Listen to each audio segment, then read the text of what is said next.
Visakha ఆర్లోవలోని health సిటీలో గల బృందా హాస్పిటల్లో 11 ఏళ్ల చిన్నారికి అరుదైన క్యాన్సర్ వ్యాధిని శస్త్రచికిత్స ద్వారా ఉచితంగా ఆపరేషన్ చేసినట్టు వైద్యులు తెలిపారు. మామూలుగా జరిగే ఆపరేషన్లు కాదు, ఇది చాలా క్లిష్టమైన ఆపరేషన్. అందులోకి చిన్నపిల్లలకి మీ అందరికీ తెలుసు, నోటి క్యాన్సర్లు అనేది మనకి యూజువల్గా స్మోకింగ్, ఆల్కహాల్ వీటి వల్ల వస్తాయని చెప్పి, but very unfortunately very rarely ఒక గిరిజన పాపకి, ఎంత మా వయసు మీది 10 సంవత్సరాల 11 సంవత్సరాల పాప అన్నమాట. 11 సంవత్సరాల పాపకి నాలిక మీద క్యాన్సర్ వచ్చింది.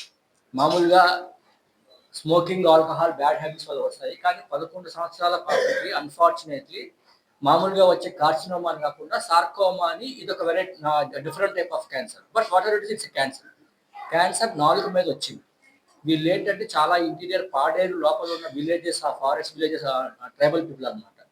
సో వాళ్ళకి పాపం తెలియకపోవడం వల్ల ఆ క్యాన్సర్ అలాగ పెరిగి పెరిగి పెరిగి పెరిగి ఆల్మోస్ట్ పాపకి నోట్లోంచి కనీసం మంచినీళ్ళు కూడా తాగలేని పరిస్థితిలో ఉండేదన్నమాట.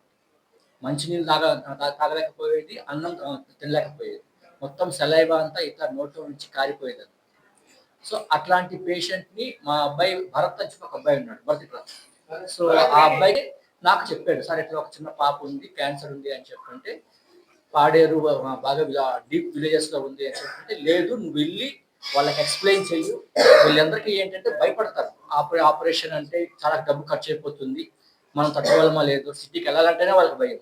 సో అట్లాంటి పరిస్థితుల్లో నేను చెప్పి, నువ్వు అలా కాదు, పేషెంట్కి మనీ గురించి ఆలోచించి చెప్పు, ఫస్ట్ వాళ్ళకి రమ్మని చెప్పు, మనం పేషెంట్కి ట్రీట్మెంట్ చేద్దామని చెప్పంటే, ఈ అబ్బాయి వెళ్ళాడు. అక్కడికి వెళ్ళి వాళ్ళ ఇంటికి వెళ్ళి మొత్తం ఎక్స్ప్లెయిన్ చేసి మొత్తం భరోసా ఇచ్చి, ఏం కాదు మనం ఆపరేషన్ చేపిస్తాను అని చెప్పి పట్టుకొచ్చి నేను చూస్తే, అంటే నేను ఇప్పటిదాకా చేసిన క్యాన్సర్లలో ఇది అసలు ఇంత పెద్ద క్యాన్సర్ ఇప్పుడు చూడలేదు నాలుక మీద. అంటే ఆల్మోస్ట్ మనకు నాలికని 2 భాగాలుగా విభజిస్తాం, వెనకాల భాగము, ముందు భాగం.